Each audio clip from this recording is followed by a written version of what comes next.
Yeah. Welcome into the Jump Up. George Sedano in for our fearless leader, Rachel Nichols. Today I'm joined by our resident coach, David Fisdale, and our senior NBA writer and insider, Ramona Shelburne, who you just heard. Coming up, James Harden returned to the court and made a statement with his play over the weekend. We'll react to his 44 points and 17 assists in his season debut and discuss what it means going forward. But first, it's time to play one of our favorite games here on The Jump, right out of the gate, too. Something, nothing, or everything. So let's start in Los Angeles. The Clippers lost by 51 points yesterday. I repeat, the Clippers lost by 51 points yesterday. They were without Kawhi Leonard, who was out. Here is Paul George after the game. I take full responsibility. It's a tough game coming from Christmas. I enjoyed my Christmas day. I enjoyed my Christmas day yesterday. Today just popped up on me a little too fast. I'll take full ownership of that, of coming out and being prepared to play today. Be a different situation come next game, and, we'll be ready. Make sure our group will be ready. Okay, so Coach Fizz, trailing by 50 at halftime, losing by 51 overall. Is that something, nothing, or everything? Oh, that's something.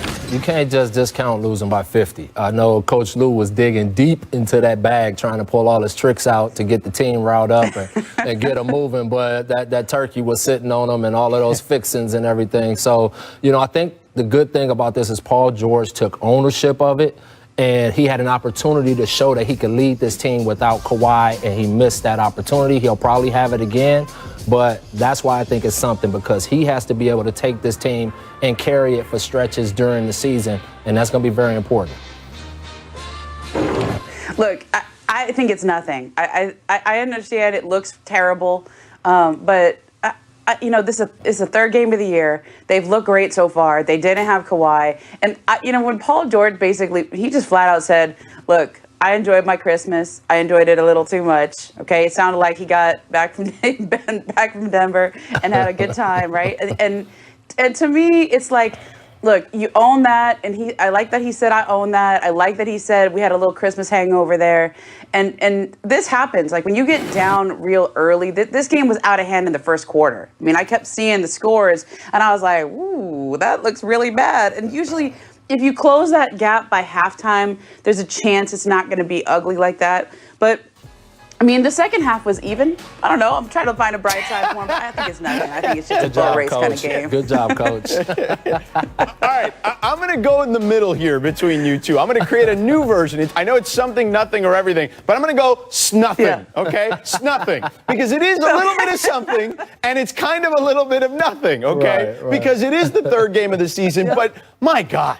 You can't be embarrassed like that at home. Right. I don't care you had a Christmas hangover. I don't care how much turkey you had, how much ham you had, how many fixings you had. Listen, there's not enough tryptophan in the world to make you sleepwalk through that game the way they sleepwalk through that. So that is an embarrassing situation. So I'm going to go and create a new category and call it snuffing. All right. Next, the Brooklyn Nets suffered their first loss of the season to Charlotte last night. They also lost starter Spencer Dinwiddie, who went down with a partially torn ACL. We'll get to Dinwiddie's injury in just a moment. But first, Fizz, is the loss to the Hornets last night something, nothing, or everything? To Brooklyn, it's only something because they lost Spencer Dinwiddie.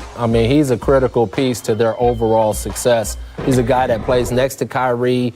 He's a guy that can be on the court without Kyrie running the team and getting people shots and getting his own baskets. So he's been an integral part of what they do. And so I do think that is something because they lost him. Overall, the actual game, I don't think is a big deal to them at all. It is something to the Charlotte Hornets, who's a young team. Coach Borrego did a great job in winning that game. Yeah, I'm going to say something just because of the injury to Spencer, because I think he's one of those underrated pieces that if you've got a guy who's okay playing next to to Kyrie Irving, right? Who knows how to do that already. Plus, Kyrie has not always been the most durable player. He's going to miss some time throughout his career. He's very rarely gone a season without missing at least a few games in a season. And so you lose somebody who has been a leader for you when Kyrie's been out. So I think that's something. I'm curious what that does to their thinking on trading for James Harden. I know that they have explored that. They've had conversations. They haven't gone very far. But James Harden would theoretically play next to Kyrie Irving. So just say it. All right, I'm in agreement with you guys. I'm going to go something because of the Dinwiddie injury. The game is not really a big deal. I mean, you're going to lose 1 over 72 games. Not that big a deal. But they do have ball handling issues now when you think about it, right? After Kyrie Irving, Spencer Dinwiddie out, now you're looking at guys like Tyler Johnson, right? You're looking at guys like Bruce Brown, who are nice players and who can handle the ball a little bit, but I don't know if you want them necessarily to be your secondary ball handlers on a team with championship aspirations. Maybe I'm wrong, maybe they prove me wrong, but I do think that they would probably look to add a player in that vein, right, that can help them there. Now, Ramona, let me ask you this about Dinwiddie's injury. Like, what are the possibilities? Do they explore a deal for, a secondary ball handler? It doesn't have to be James Harden. Is that something that's on the table? I think right now you roll with what you got. I mean, you mentioned they have other guys that can play in that role. It's just that Spencer was the best of them, and so it's got to be next man up, and you see where you're standing. But I think that you're now in evaluation mode. You see what do we have, and what I've seen from the Nets so far in the first couple of games of this season is they look like a team that can win the Eastern Conference, and they look like a team that can win the entire thing if they're healthy at the right time. I think Kevin Durant's answered a lot of questions about how he was going to come back from that Achilles injury. Looks great. And so if I'm the Nets, like, this is evaluation time. And do the backups that I have here. Is the next man up?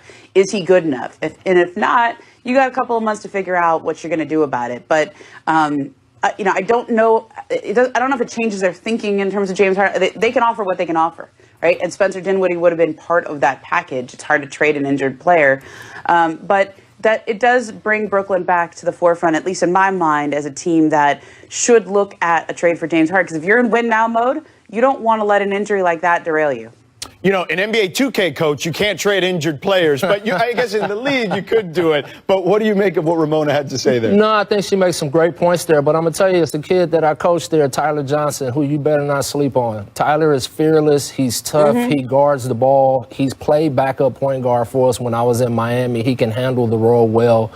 He's been seasoned and coached in multiple places now. So I do think they have a good safety net in Tyler Johnson and a guy that's going to compete. And remember, the ball is going to be in KD's hands and LeVert's hands. Simple as that. And so if a guy can get it over half court, get the ball to the right guys, and they can guard the position, they're a great filler for the Nets. Yeah, and I think that kind of third role now, I mean, Dinwiddie was kind of feeling that out. He didn't have a huge scoring load, at least through the first couple of games of the season. But I think, you look at Karis LeVert, who's going to have to carry that burden now for sure when it comes to the scoring. So beyond, obviously, KD and Kyrie. But let's move on to James Harden, Ramona, who you mentioned, who dropped 44 points and 17 times in an overtime loss to the Blazers in his season debut on Saturday. So, Momo, is Harden's big stat line in his debut something, nothing, or everything? I almost want to take a page out of your book and go in between, okay? But I don't know how something and everything go together. It's everything? I don't know. We'll go like that. Look, we all know James Harden can ball out. Like, he is a great player, but sometimes it helps to be reminded of that. Right? We haven't seen that since the bubble. We haven't seen him play and have a game like that where they're obviously down a lot of players. It was like James versus everybody. Okay, like they didn't have and they were playing a really good team up there in Portland. And so to me, like, him showing out like that, especially coming off the issues that he had, right, where he obviously was a huge distraction to the team. It was negative press for him, negative press for the team. I've talked about this with a lot of folks around the league. Has James Harden hurt his trade value by the way that he has acted off the court? I don't think so. From my understanding, George, The offers for James are good. There are several of them. One person told me there's at least 6 teams that have made offers that are very interested in Harden. So to me, I don't think anything's hurt his trade value, but it's always good to remind people how good you are.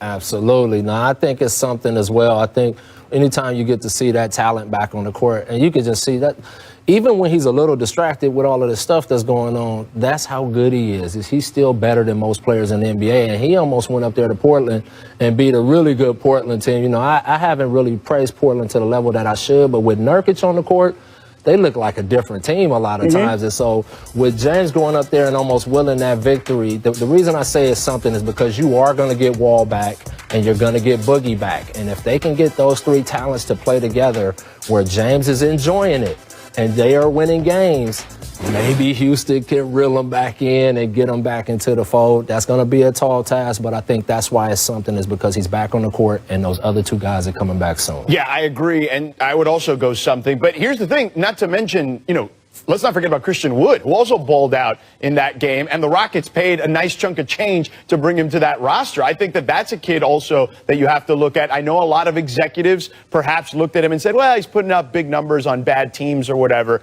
But this kid can play, legitimately can play, and I think he can help that team. And I don't know, Momo, what do you think? Is there any chance that Houston could reel him back in, or is that ship sailed?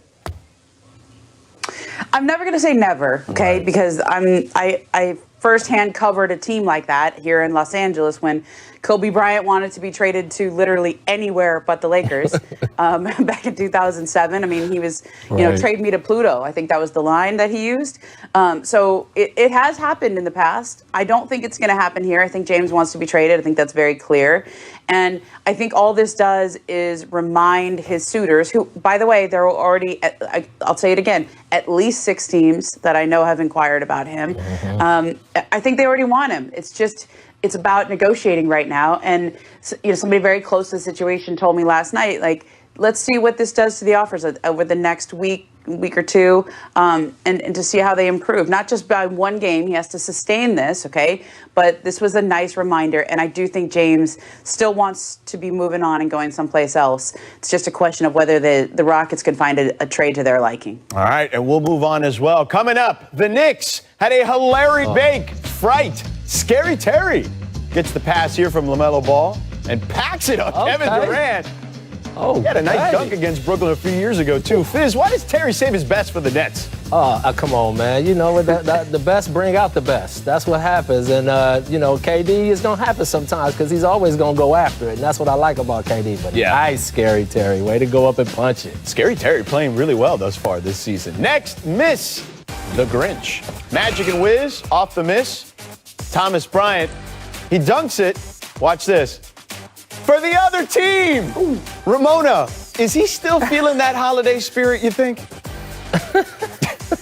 I just think it was just like basket and rim. He was going up for the rebound. I don't know. Sometimes you just look at the wrong place. I felt bad for him when that happened. He knew it as soon as he did it, Still giving gifts. Come on, man. What happened there? You got to know that's not your side.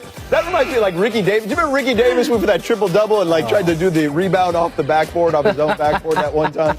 Good Lord. All right, next. Make surprises. Dubs down 2. They can't get it into Steph, so Damian Lee, check this out, calls an audible and hits the game winner. I love it. Ramona, good sign for the Dubs or what? Man, they needed a win. I'm telling you, they looked so bad in their first couple of games. Like, they needed something right there, and I thought that was a really big shot right there because nobody had him as shooting that last shot, right? No. Fizz, you didn't not at all. But I do like that. You can see within the play that he was an option in it. That was a fluid action. People are going to take Steph away right now. Yeah. There's no Clay, no Draymond Green out on the court. That's a big shot for a young kid, and he came off ready to shoot. So I like it.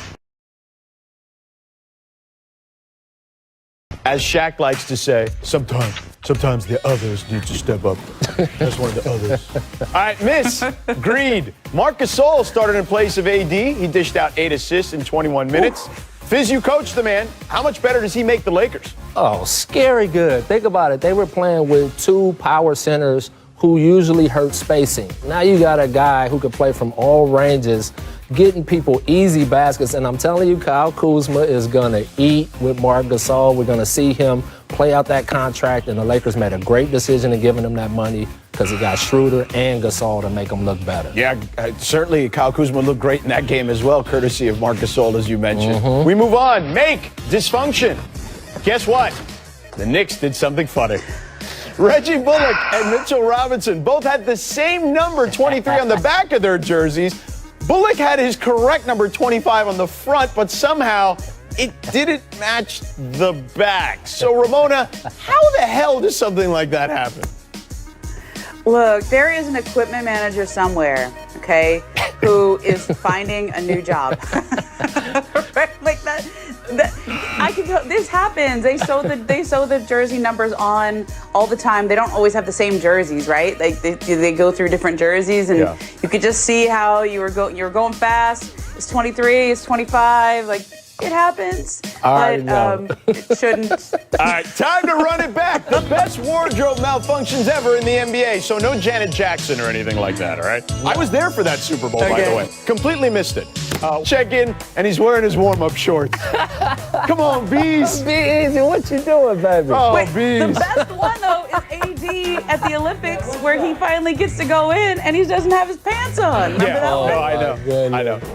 The Olympic footage didn't cut it, but Bees had to run to the locker room there. We don't show enough of that I mean, stuff. for the love. Michael Beasley is he's like the gift that keeps on giving when it comes to comedy. That's my man. I love Bees. I love him. We got to lay off Bees. Yeah, I love him. All right. I want to turn to a much more serious topic with Karl Anthony Towns. The two-time All-Star suffered a dislocated left wrist, and according to Woj, Talked about, the person that you've known before is never coming back. Like that person died when his mom died. I mean, that was just, he's really going through some stuff. Yep. And I don't know how to help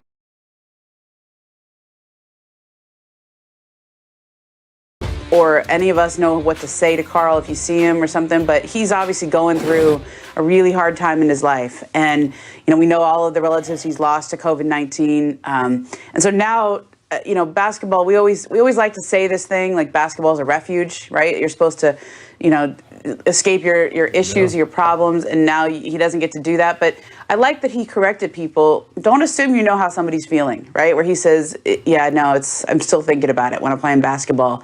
I know it affects the Wolves, but I'm just more concerned for Karl because I can just tell the man's heart is real heavy.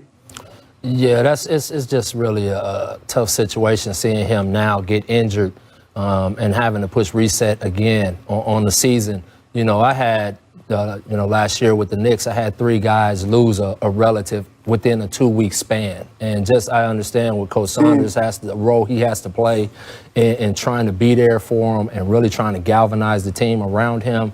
And at the same time, not putting too much on him where he's always thinking about it. Just trying to create that environment where he can escape for a little bit. But at the same time, you never get away. When you lose loved ones like he did, there's just no way. And to hear what he said, like Ramona said, it was heartbreaking to hear that. And anybody that's lost a loved one that's that close to them, in fact, multiple loved ones, I mean, it's nothing you can do to bring them back. And the memory often will just, everywhere you look, is going to hit them. And so I think the team element will be great for him. And I think Coach Saunders and the staff will really be good for him and surrounding him with a lot of love. Heartbreaking is the exact word. Look, man, and I'm not trying to, throw shade at any other family relationship, but the bond between a child and their mother is completely different. Yeah. You know what I'm saying? Than anything else and any of the other family dynamics. And when you lose your mother at that young of an age, the way you lost her, man, of course, your heart breaks for him. But to your point, Fizz, I do think Coach Saunders, who understands losing a loved one, right? He lost his father way too early. And I think that, hopefully he can help uplift him in a way. And he's already kind of an uplifting type of personality to begin with. So I do feel for Karl, as Ramona said, going through such difficult times. And then you add this layer to it.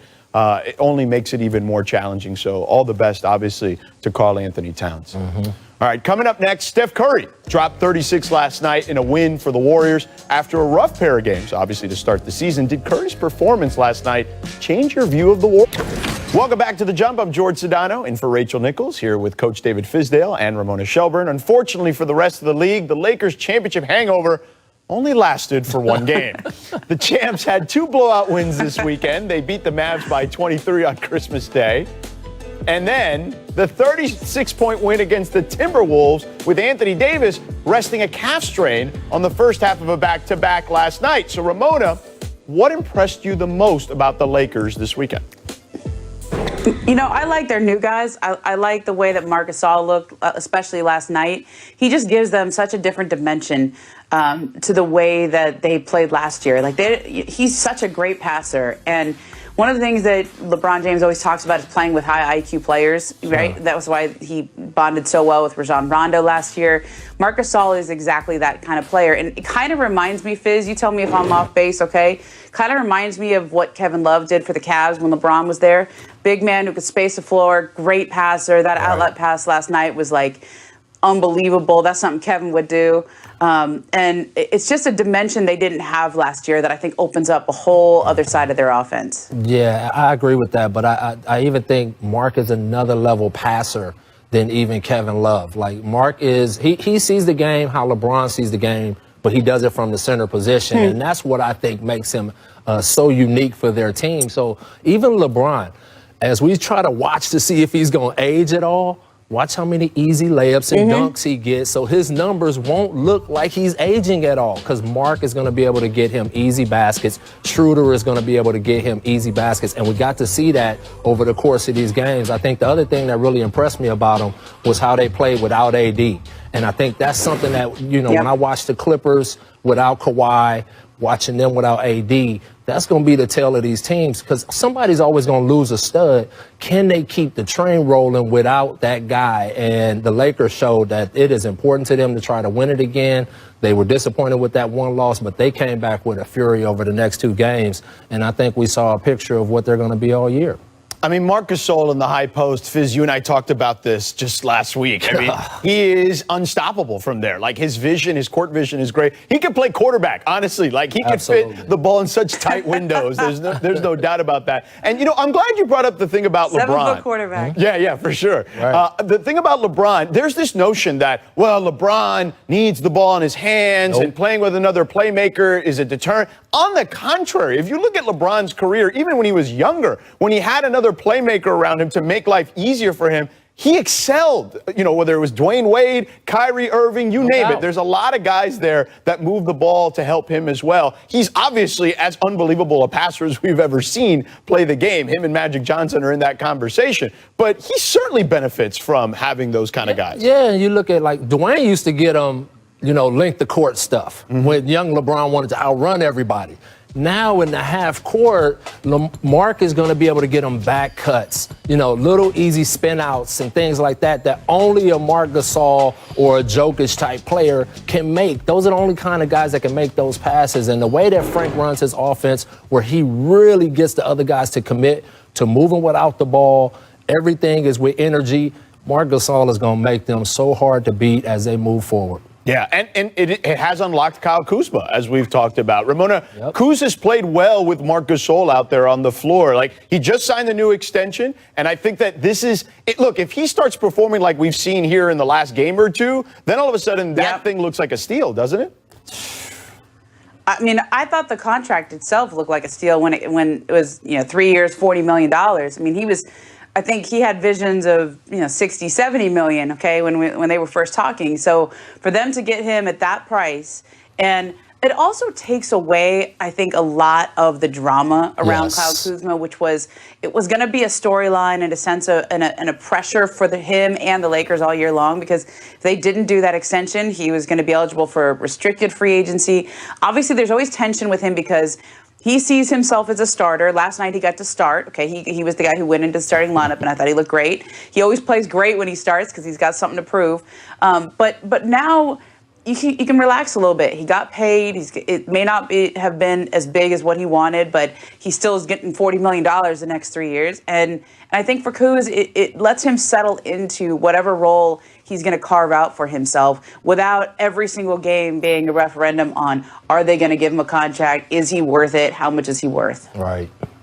All right, another team that turned things around this weekend, the Warriors. Steph Curry led a late comeback over the Bulls with 13 points in the fourth. That set up a huge three from Damian Lee in the final seconds that we saw earlier. So, Coach, it's just one win, but does Curry's hot quarter change your opinion on the Warriors? Unfortunately, no. I think this is, with Wiseman being the rookie, and it's not to knock him, but without Clay, without Draymond on the court right now, it's this team from last year with a rookie. Who was very impressive, by the way, this kid Wiseman. But I just think the West is too stacked. It doesn't change their position at all. And until they get healthy, I think they're going to be fighting an uphill battle. Look, they really miss Draymond Green, George, and I think that he's coming back sooner rather than later. But just his playmaking ability, his passing, his leadership defensively. Wiseman looks good, but he looks a little lost defensively. We've seen some of that in the first few games here. But I think it was good for Steph to get going because he has not shot the ball well until last night. Like, he hasn't had that Steph Curry efficiency. And it's because other teams are making it really hard on him, okay? He's the only one they're worried about, and so he's drawing everybody's best shot. I mean, there's three guys on him all the time. But when Draymond's out there, they're going to be a little more balanced. I was wondering what the Warriors would look like this year in terms of, are they a team that goes from, 15 wins last year to contending for a 7 or 8 spot in the West? From what we've seen in the first few games, I would say no. Yeah, I would agree. I don't think that they are looking like anything like a playoff team, but I want to wait on my judgment of them because they have to figure out a whole new way to play. They've got to figure out how to put Kelly Oubre and Andrew Wiggins into spots where they can give them advantages offensively, because so far those two guys have looked a little lost in that Warriors offense, and they're spending a lot of money on both of them. So I think Steve Kerr's job is to figure out how to put them in positions where they have an advantage offensively and they can contribute better. Yeah, and I do think, and I agree with you wholeheartedly in regards to where they are. I mean, I think, and I said this to start the season after Clay got hurt, I think that they may be in that play-in situation. I think that could be what they're looking at right now. Look, maybe they can slide up a little further, but I doubt it. Like, I have them maybe in that kind of 7 to 10 range, probably closer to 10, to be honest with you, with a stacked Western Conference. Yeah. But the Draymond stuff is interesting because I do think, Ramona, that does help them, right? Not only someone who can move the ball, another person who can help put those guys in positions to succeed out there with Steph, but he brings a toughness aspect to it, right? A mental toughness and just a physical toughness as well. A guy who's been through kind of everything, certainly. So, all right. Coming up next, Trae Young called out Grayson Allen over Twitter over this trip. And they got a little history between them as well. And the Magic beat the Wizards on both Saturday and Sunday to stay unbeaten. So, Ramona, which one of those three teams is the most surprising to you? Yeah, I'm going to say the Cavs. Like, I think that their young guards, Colin Sexton's look great. Darius Garland's look great. I think they were a team that a lot of people thought was going to be another, bottom of the Eastern Conference standings again. They probably will still end up missing the playoffs, right? They got a young team, and they're not necessarily pushing to try to make the playoffs right now. But if they get off to this kind of a hot start and you start feeling yourself, you get some confidence, they can get on a roll. Yeah, and I think the cool part for me, obviously, is seeing J.B. Bickerstaff be able to take his own team for once and not be replacing me or somebody who used to coach McHale. But now this is his team that he can put his stamp on. And I know those two guards love him, Colin Sexton and Garland. So, and when you add Drummond to that mix, a big-time roller, big-time shot blocker, big-time rebounder with those guards, you might have something cooking. And I'm really happy to see them start off this way.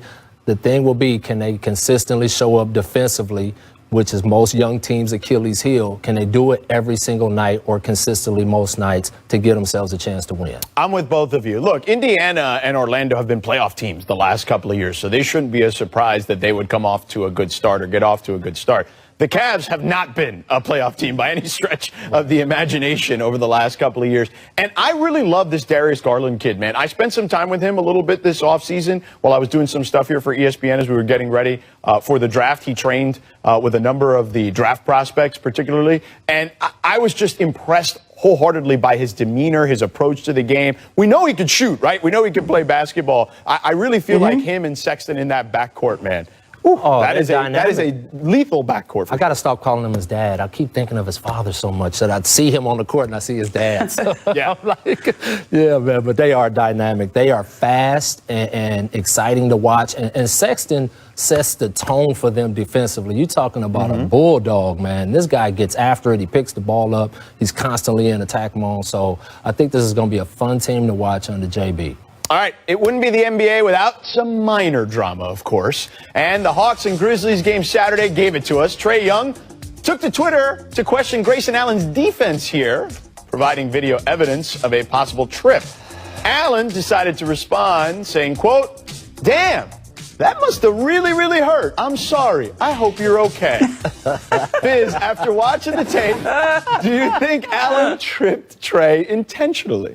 I mean, if they got a little history, he might have added a little extra. It didn't look too bad on the film, but, you know, at the end of the day, Trae, you won the game. You don't have to say nothing. You just keep winning games, and that's what it's all about, and you just walk on to the next arena. But I like the chirpiness. I like it getting a little physical, and obviously from college, those guys have been going at it.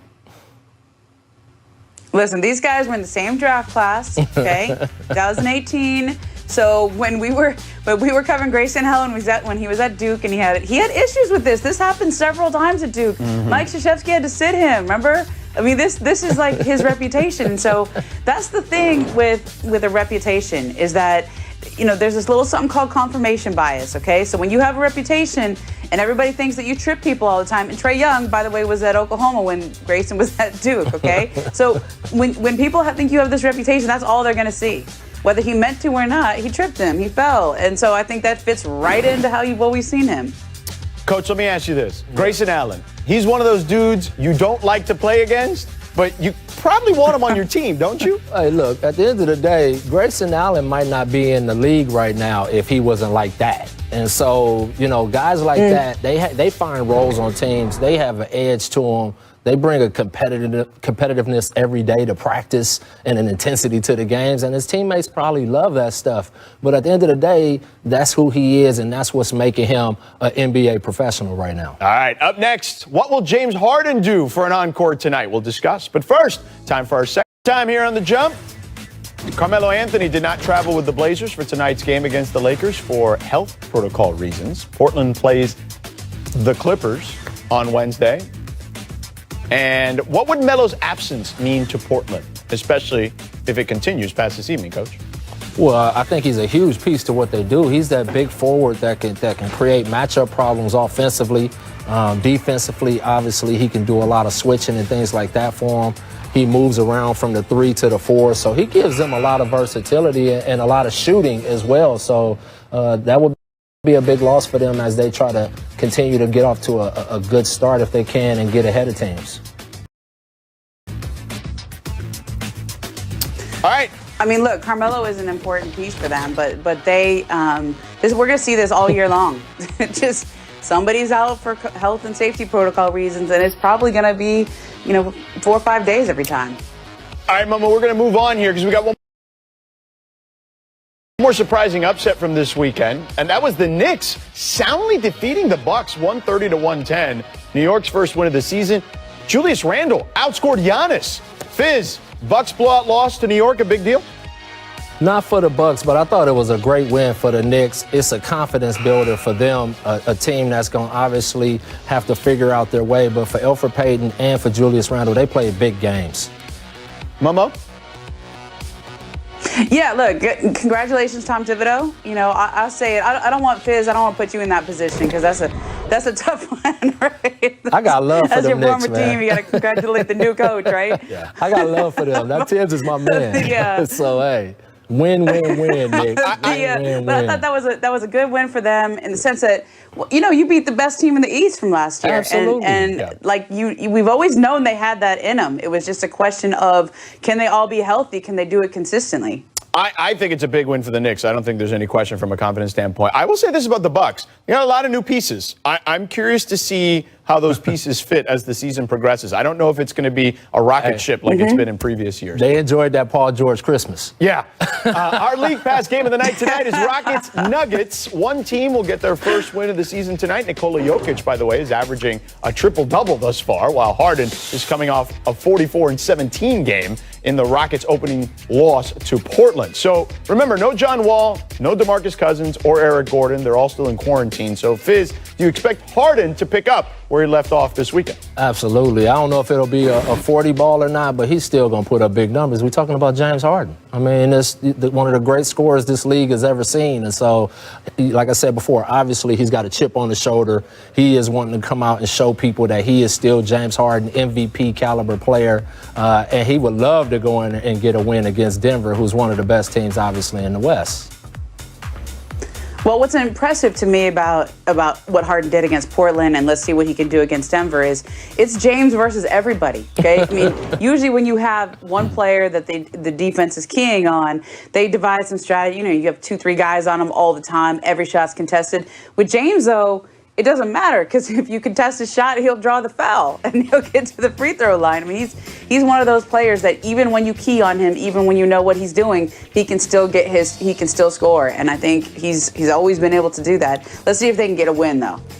Listen, I just want to see more Harden on the floor, okay? When James Harden is on the floor, I know that this may be a hot take, because I know some people are like, oh, I don't like his style of play. You know what? Ball goes in. I want to see him play every day. I don't care if he's drawing fouls. I actually think that there's artistry to that stuff. Like, I think that, for all the hate he gets on Twitter and social media about that stuff, look, I'm all in on watching him play because he helps his team win games. We can discuss the playoffs or whatever, but in the regular season, he helps his team win games. And you know what?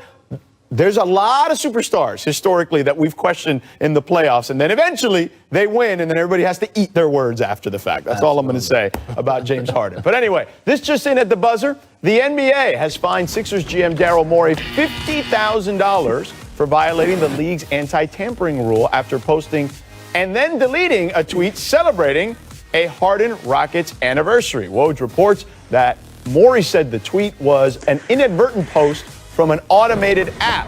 So, Ramona, does Morey have an argument here? Yeah, I think so. And I'm really surprised by this one, because, all it was saying congratulations, on breaking some record that he had in Houston, right? It wasn't like, I'm going to go trade for him. But what this speaks to is how sensitive the league is to tampering, but specifically with Daryl Morey and the Rockets, okay? Because that's where he came from. Obviously, there have been trade conversations with the Sixers and with the Rockets about James Harden, especially early on before James hired new representation. He has new representation now for the past 3 or 4 weeks. I think before that, there was some sense how were those conversations happening? And that's why this situation has drawn the attention of the league, because quite frankly, if I'm the Rockets, I'm upset about it. I don't like how any of that has gone down, and it feels a little too close for comfort. Yeah, at the end of the day, though, those guys got a great relationship, and if James is going to Philly somehow, it'll be because the Rockets is involved. Not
Yeah.